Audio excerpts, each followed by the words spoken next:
me souviens pas de l'année exacte, mais c'était quand le Salvador était en rébellion, dans les années 70, vers les années...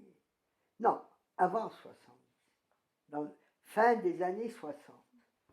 J'avais une amie, que j'ai toujours, qui s'appelle Sarah Miles.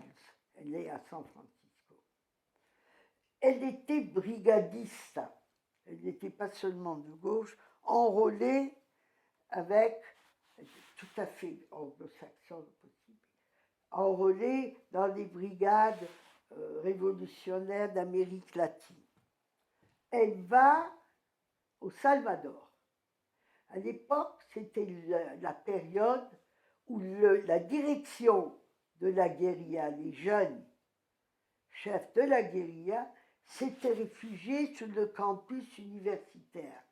Parce qu'à l'époque, même sous la droite, l'armée n'avait pas le droit de rentrer dans les universités, chose qu'elle a fini par faire.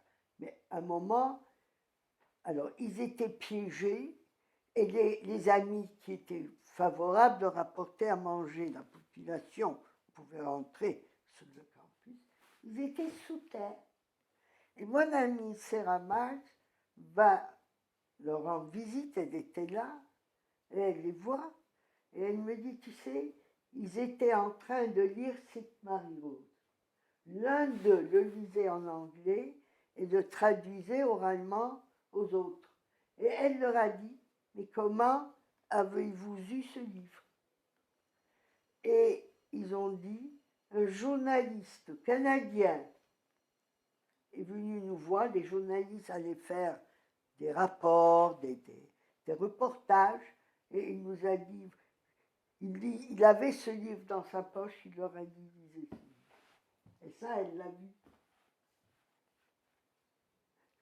Il a été malheureusement pas traduit en espagnol, mais traduit en portugais, mais tard, il y a juste 10 ans.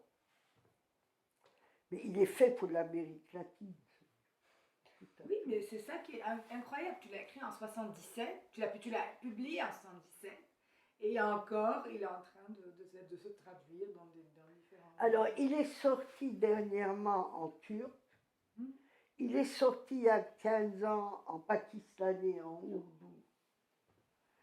Il est donc sorti en français, en anglais, en allemand, en arabe bien sûr, en italien, en portugais, en pakistanais et en turc.